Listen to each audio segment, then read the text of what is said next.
Welcome to the Tip In Maple Leafs podcast, episode 170. Coming up on this episode, the Leafs go on a 5-game road trip, and they started off with a 3-1 loss to the Cougars. Keefe gets the blender going with the lines. A couple of new D pairs, forwards being moved around. I mean, everything was just, it was all over the place tonight, but we're going to break it down right here on the Tip In Maple Leafs podcast on episode 170. Little Cougar action for the Leafs tonight, Chad. They forgot to bring the sandpaper, though, I would say. This Leafs team is still way too soft. Let's hit the intro.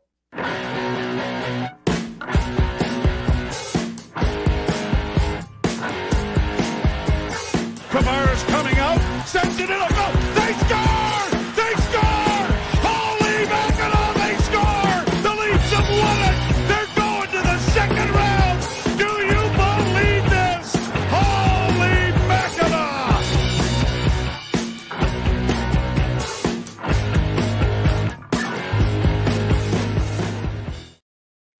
Hey, everybody. Welcome to the Tip In Maple Leafs podcast. I'm Chad. I'm Dale. Don't forget to follow us on social media at the Tip In Maple Leafs podcast on Facebook, Instagram, and YouTube. The Tip In podcast on Twitter or X. You can email us tipinpodcast@gmail.com and hit up our Patreon page, patreon.com/the Tip In Maple Leafs podcast to donate to the show. Dale, I thought we'd be seeing some Cougar pounding tonight, but we got pounded by the Cougars. It happens. Yep. No Cougar pounding tonight. Not from these guys. I'll tell you that. But look, man, I'm going right into it because whatever, just a few things off the top here. I was all ready to go, excited for a little Cougar action. I thought, okay, like here we go. Go down to Sunrise, Florida, beat the Florida Panthers. Your game one of a 5-game road trip, get her going. No, not what happened. Not even close. So look, they have allowed 4 goals, first goal in all 4 games. Couple negatives here. Okay. Yep. Not good. Not good. And here's the truth of the matter. You take Matthews and Nylander out of the equation, and they're 2-2. Okay. Take Matthews and Nylander out of the 2 wins. They're 0-4, 100%. Okay, but that's not fair. Why not? Well, because Matthews and Nylander are part of the team. I know, but like you could do that with any team. You could be like, take McDavid and Draisaitl off the Oilers. They're 0-3. They're getting production from some other guys. We're not. So I know what you're trying to say, but you can't just take 2 guys that are on your team off the team. But yeah, the reality of the matter, the reality is, if you take Matthews and Nylander off the score sheet in those games, they're 0-4. That's just what it is. But it's how the team's built. If you're going to give 50% of your cap to 4 players, then you're going to expect those guys to produce the majority of the goals. And when they're not going, there's going to be nights like this where you just have nothing. When your top guys can't score.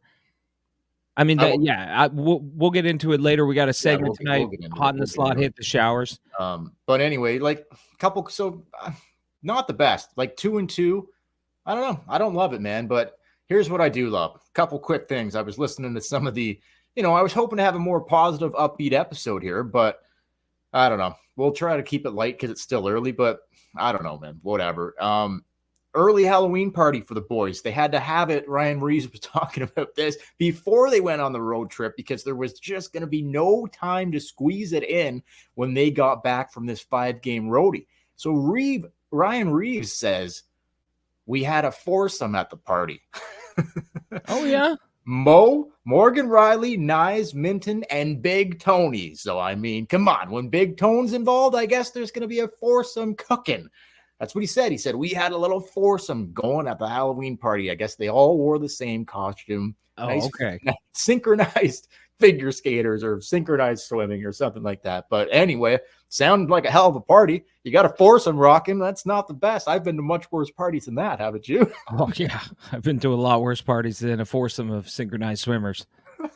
That's for sure. So John Tavares, he comes out in his little pre-gamer, or this was yesterday, whatever, and he says, talking about Reeves, he says, Reeves is really helping us come together. Now, I love that, but I'm not seeing it. What do you think about that? I love it, but I'm just not seeing it. Yeah, I think there's the media, the team, everybody's really banging on the Ryan Reeves drum. These guys, I want them to come together. They need help coming together. JT says Reeves is helping them come together. I don't see it. Don't see it yet. No. Don't see it yet. It does take time. They did move a lot of pieces on the team, so it's going to take time. But coming together, I don't know about that. I don't know about that. Anyway, hopefully they start coming together soon because, man, oh man, I don't know. Looks like they're coming apart. Yeah, no kidding, man. They need to start coming together big time. So whoever needs to start getting that going, do it, please. Anything else off the top before we go a little bit to Keefe and start breaking this down a bit?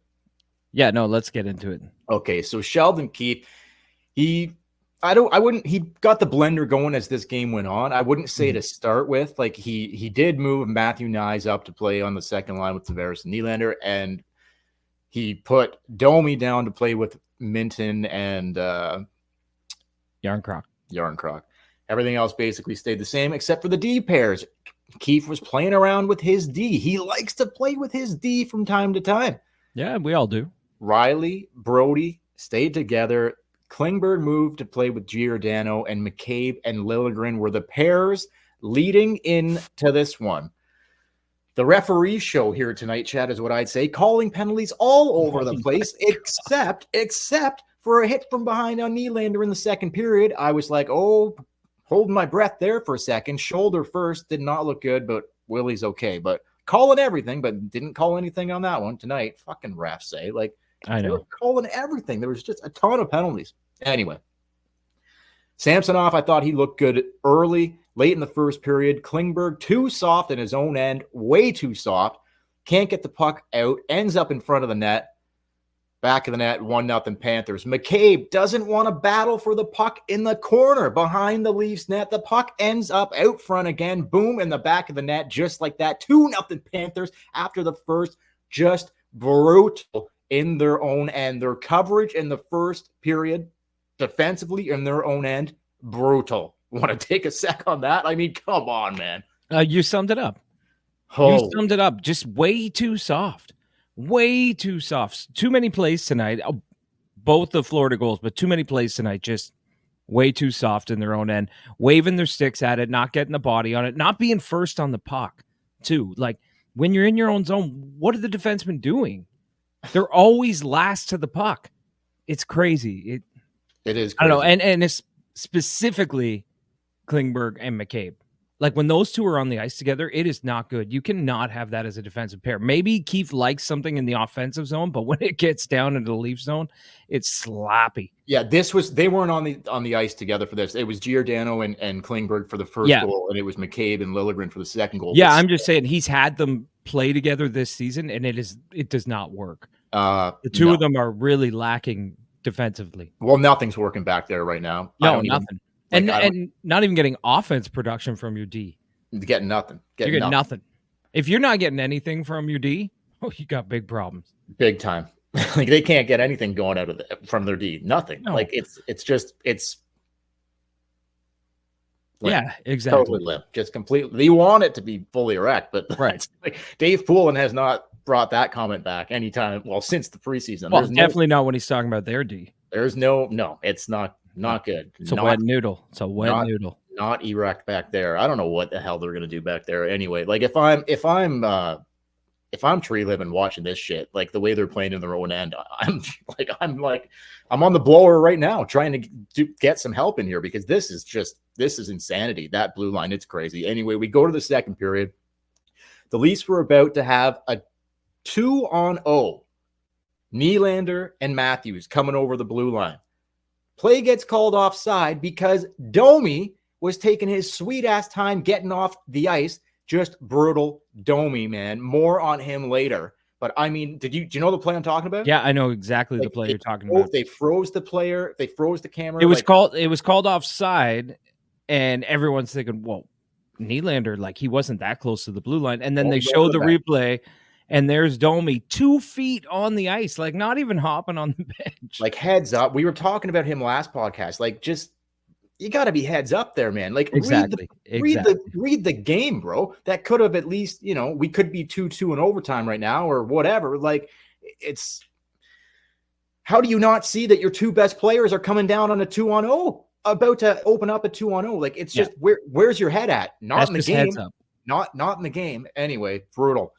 Halfway through the second period, the Leafs get a power play. Klingberg does make a nice play at the blue line to keep the puck in and ends up on the stick of Marner in front of the net. Mitch puts it home for his first goal this season to make it 2-1.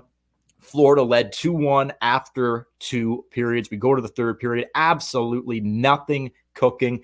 Keefe pulls the goalie with 2 minutes to go. Leafs end up getting a power play to give them a 6-on-4 advantage. Could not score. Florida adds an empty netter, wins it 3-1. Oh, please help me here. What do you want to say about this one? Yeah, I think you're being very negative about it, and there's a lot of negatives. But I also thought that, like, Bobrovsky played a hell of a game, and the Leafs did, like, offensively they created a storm for a lot of that game in the offensive zone. Bobrovsky was great. It's not like the Leafs got, like in the Chicago game, they were flat and just not into it. They were into it tonight. This game could have been an easy win for Toronto. Had a few of those went past Bobrovsky, but they didn't. And sometimes when the Cougars are tight, you can't get it in. And that's what happened tonight. Yeah, look, I mean, we're only 4 games in. I think there are some good things that they're doing that I like. And there's some stuff that's going on that I'm just like, same team. And when they lose, exactly, when they lose, and especially when you're watching some of the defensive play, it's really easy to be like, well, the sky is falling. Look at this defense. You're never going to win like that. But I don't see it that way completely, because I think they're still kind of gelling with the new players. They haven't found the D pair. Like, the D definitely needs a change, and they need to find the D pairings that work. But there were some good things in this game. Like, they did take it to the Cougars in the Cougar zone. They just couldn't put the puck in the net. They couldn't beat Bobrovsky. They hit the post with 30 seconds left. JT hit the post. Like, they had some close calls. It wasn't their night, man. No, you know what I think we should do right now for the first time in a little while, Chad? What's that? I think let's look at this Cougars box. Oh my God. How about that? Haven't done that in a while. Let's 3-1 game. Not a lot happened. I think we need to take a look inside the Cougars box right here. All right. So ready, 3-1 final, shots on net. Let me get my glasses. 30. Yeah, good. Like Inspector Gadget here. You want to get right inside and take a good, long, hard look at that Cougars box. 30 shots on net for the Leafs, 24 for the Panthers. Block shots, 17 for the Leafs, 26 for the Panthers. Don't love that. The Leafs out-hit them 23-15. Face-offs won, 27 by the Leafs, 36 for the Cougs. Power play tonight, 0 for 4 for the Panthers. On the man advantage, the Leafs 1 for 5. Neither team could get their power play cooking. 9 power plays in the hockey game total and only 1 goal. Yeah, 1 for 5. 1 for 5 on the power play. Don't love it. Don't love it. One of them overlapped though, right? Like one of the PPs overlapped, and it was a 4-on-4. So each of their power plays was like 20 seconds. Okay, well, but still anyway. Couldn't get anything going. And even at the end, when you had a 6-on-4, you couldn't bury it for a minute there. So there's a look inside the Cougars box for the first time this season. Probably not the last, but stinky. Anyway, not the best, man. But you know what else? Not anything you want to go. I got a couple other things here. We'll do Hot in the Slaughter Hit the Showers.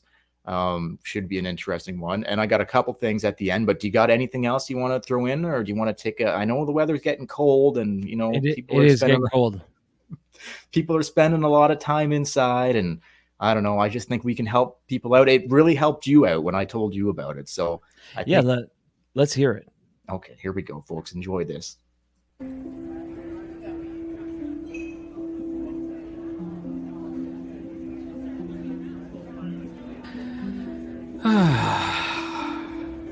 Chad, what's the matter? Well, Dale, I guess I've just been feeling a little down, because I love podcasting, but I find there's something missing. There's got to be something else that I love other than just podcasting. Chad, wipe those tears away. There's only 2 things I know how to do. I never get down. I love podcasts just as much as you. The second thing I love is porn, but not just any porn, specifically Brazzers.com. Brazzers.com? That's right, Brazzers.com. What is it? Take a little sneak peek at Brazzers.com. Why don't you bring it up right now? I can't look at this on my computer. Is there any way I could watch it in private on my phone? Absolutely. Privacy settings galore. Brazzers.com has all your pornography needs. Well, this is great. I am so much happier now. Brazzers.com. Thanks, Dale. You're welcome, Chad. Brazzers.com. Don't forget to use promo code TIPIN at Brazzers.com to get 0.01% off today. Love a good sesh over at Brazzers.com. Absolutely love it. Well, Chad, the first week of the season is in the books for the Toronto Maple Leafs. Would you like to go right now to Hot in the Slot or Hit the Showers? You want to throw to that? Want to throw to that baby right here? Yeah, ladies and gentlemen, it's time for Hot in the Slot or Hit the Showers. He's so hot right now. All right, goddammit, let's hit the showers, goddammit. All right, so how this works is me and Dale are going to pick a player or a coach, anything to do with the team that's either hot in the slot, that means they're going good, or hit the showers. You just need to get in with my man over my shoulder here, Eddie Belfour. Just cool down, have a beer. Oh, boy. Just relax, you know what I'm saying? Oh, it's going to be a party in the showers for me tonight. There's a lot of guys that need to hit the showers. All right, Chad, go ahead, man. You want to go with hot first? Yeah, we'll go hot in the slot. I mean, it's basically one of two guys that you have to pick, but I gotta give it to Austin Matthews. Yeah. I mean, I figured you would either say Matthews or Nylander to be different, but I went with Nylander, just too easy. Yeah, but they're the only two guys. They're the only two guys. Back-to-back hat tricks for Austin Matthews, and same with Nylander, like just tearing it up this season as it great starts. They got more than half the goals have been scored by those two guys. So yeah, incredible start. Like it was Nylander for me, just a hell of a week. I know Matthews obviously incredible, but other than Austin, Nylander was really the only guy cooking. So I just thought Nylander was looked not quite as good as Matthews, but really good. And impressive tonight. Like he shook off that was a pretty big hit, man. Like most guys, you're looking at maybe a separated shoulder there, like I kind of dodged a bullet. I think. It was scary when he got hit. For sure. So glad to see he's all right. And yeah, hot in the slot. It's Willie Nylander for me. Matthews for you. Want to go to the showers, Chad, first? A couple different options here. All right. Well, I mean, get the bars of soap off the shelf because I'm handing out a few of them.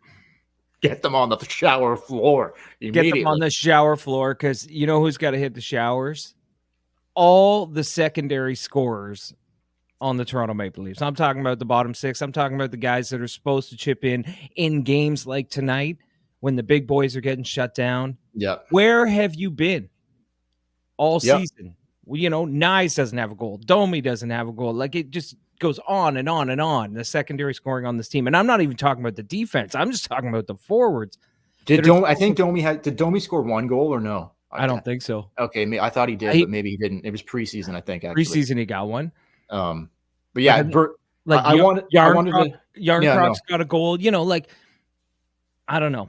It's one of the things when they brought in these guys like the snot. You could brought in Ryan Reeves and Domi and Bertuzzi.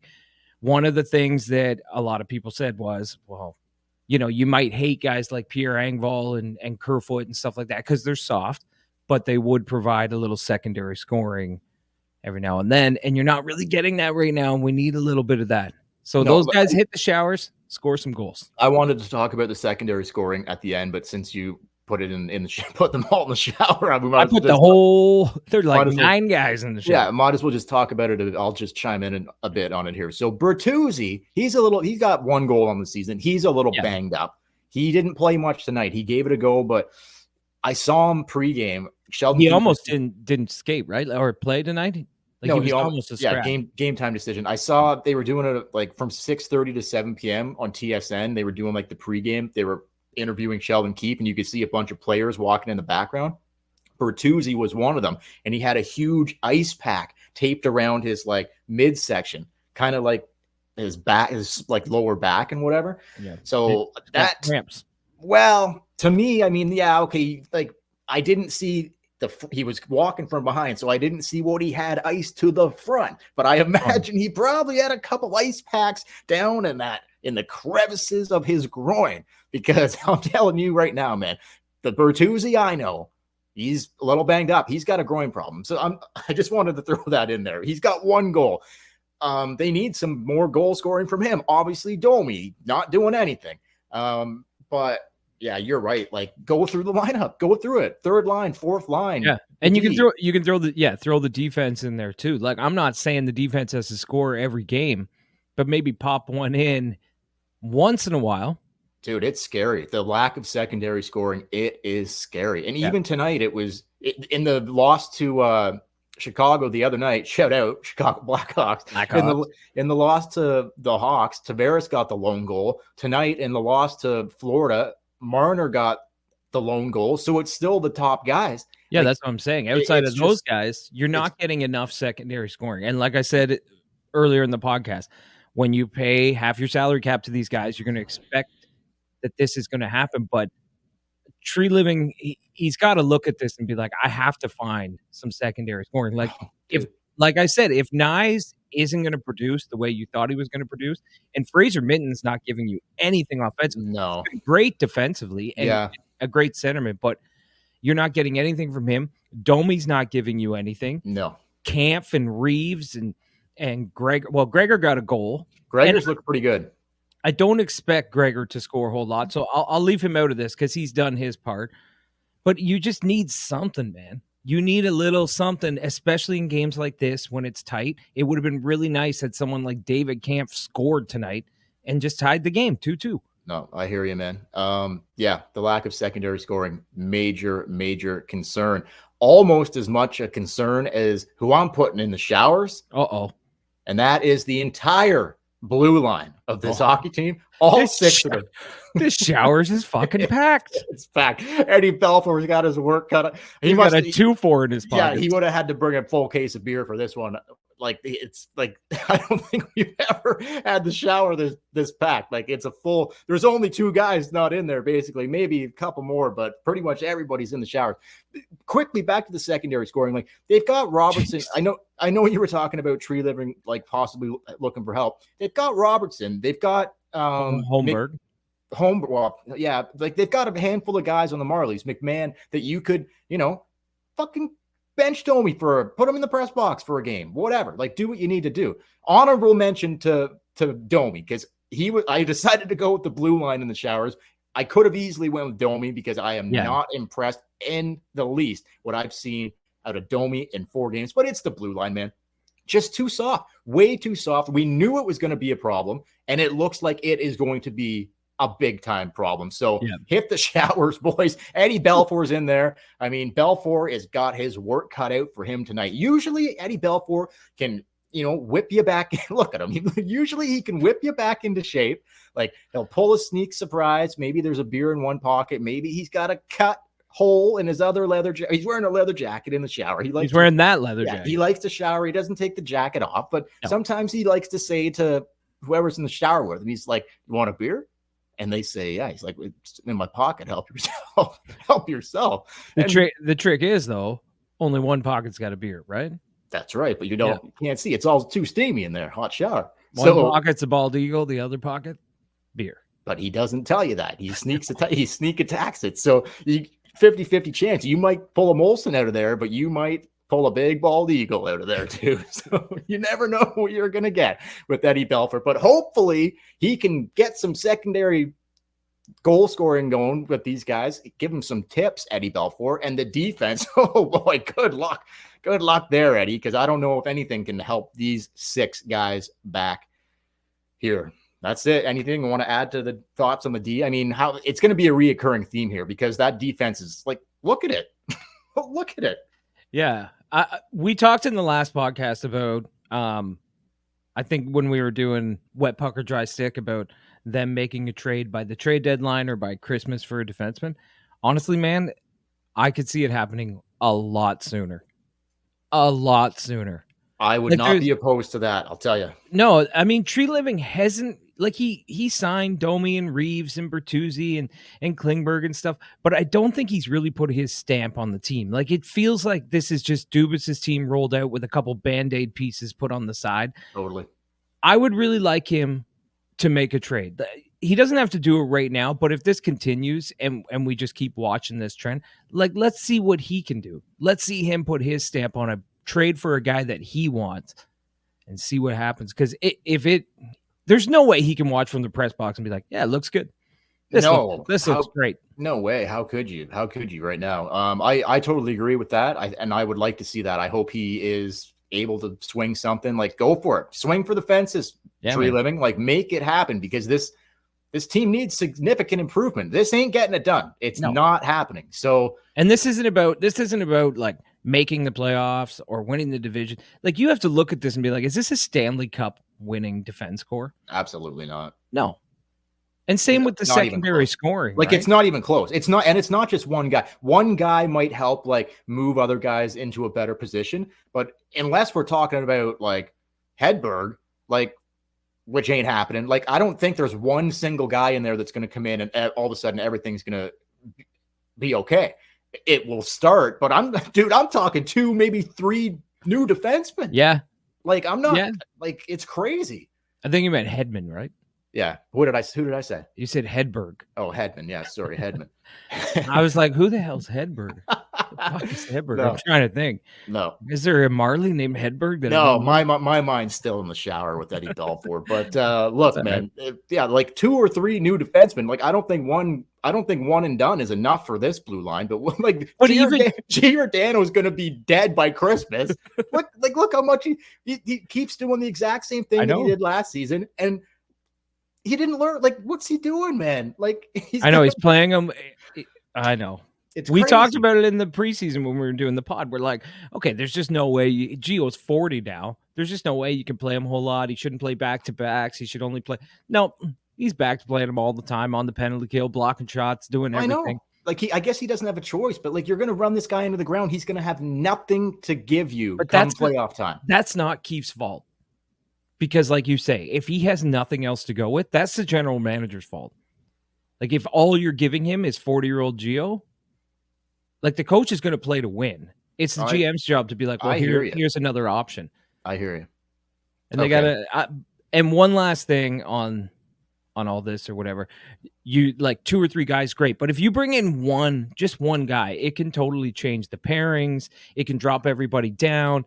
It can make things a little easier on everybody, because I think everybody's playing out of position on that D. Like, I think McCabe's playing too high up. I think Klingberg's asked to be too defensive when he's not that defensive. So one guy could knock everybody down. Yep. Okay. Got to make that trade. Yeah. Let's start with one and then go from there. But the last thing that I've got here tonight, Chad, is not going to go nuts here on Morgan Riley, but I'd like to bring him up because it's just like the way he played. You look at the way he played in the playoffs last season and the way he started the season this year. It's like, can you not just get like a little bit closer to how you played in the playoffs? Like, he was dynamic in the playoffs. Like, he was a beast, fucking beast. I know it's a long season. I don't expect that every night, but like, do a little. Like, he's got much more to give. And do you not kind of think he's just kind of like, like what do you really? You want my honest opinion? He hasn't been brutal, but he has not been good. I don't know. What do you think a lot of the way he played last year, and maybe I'm wrong, but I think a lot of the way he played last year in the playoffs had to do with Schenn. Like, I think having Luke Schenn beside him, knocking guys out, like, just it's like having a backbone playing with you, right? Yeah. He could do whatever he wanted. He could freewheel. Schenn had it covered. Speaking of Schenn, I don't know if you saw this, out 6 weeks, I think, with a knee injury. So, but I'm just saying, a guy like that, right? No, I know. And now it's back to Riley's got to carry a pair. Brody. Well, he's playing with guys that are too much like him. Yeah, it worked with Schenn. Schenn was like, "Yeah, you go do your thing. I'll stay back here, be the stay-at-home defenseman." No, I know. So I don't know. Like, I'm not asking for the world from Morgan Riley, but I just would like to see, like, clearly he has an elevated game that he can go to. I would just like to see a little bit of that because More often. more often. Like, don't wait until the spring. Like, let's see it through. Like, I don't know. It just would be nice to see a little bit more out of Morgan Rielly. But that's all I got tonight, Chad. And, another tough loss, 2 in a row now, and back at it Thursday night in Tampa Bay. The roadie continues. That's right. I'd just like to say before we go, Suzanne Sumner's died. She was from Three's Company, and she was also the Thigh Master lady. And I just want to say thank you for all those late night infomercials. Oh, incredible. Where you're just laying on your side doing the Thigh Master. Incredible. You know how much money she made off of the Thigh Master? Like, I think when we were kids, every fucking mom had a Thigh Master in their house. Every house you went to, there was a Thigh Master. 100%, dude. Like, I believe she said in an interview one time that she made more money off of the Thigh Master than she ever made doing the Three's Company show. Oh, I could see that. I don't think they made a whole lot in the 70s. And I think she was getting like 30,000 an episode. How did she make money? Did she get like a percentage of the sales of Thigh Master, or was she just the She must have. Yeah, I'm not sure exactly what it was. Did she invent it? I don't think so, but I'm not 100% sure on that. But somebody hit us up in the comments. No, she must have been involved in like I don't know, had a percentage of the company or something. I'm not sure, but yeah. Anyway, yeah, incredible, like absolutely incredible. Great stuff. And that yeah, go ahead. I was just gonna say when you were when you're 14 in the 90s and late at night on TV, you can just see like 4 or 5 blonde women in tights doing the Thigh Master. I mean, it was a big deal. It was a big deal back then. Oh yeah, man. So yeah, you're right though. It's super cool. Like, love the show, Three's Company. But yeah, the late night infomercials with her are absolutely incredible. And stay tuned on Saturday night after the Leafs play Tampa Bay.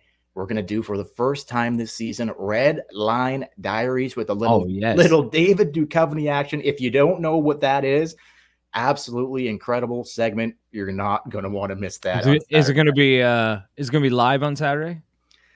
We'll see. We'll see. All right. Well, for the Tip In Maple Leafs podcast, once again, don't forget to follow us on Facebook, Instagram, and YouTube at the Tip In Maple Leafs podcast. Hit like and subscribe while you're there. You can email us tipinpodcast @gmail.com and the Tippin Pod on Twitter. Also, if you're listening to this on a pod app that you can leave a 5-star review, we would really appreciate it because it really helps push the pod when people search for Maple Leafs podcast. And until next time, I'm Chad. I'm Dale. And we will. Yeah, thanks for watching, guys. Thanks for listening. Thumb up on YouTube. Subscribe on YouTube. Go Leafs, go, baby. Big win. Get back in the win column Saturday night in Tampa Bay. Go Leafs, go. Just still too soft, Chad. Way too soft. Too limp. We'll catch you guys later.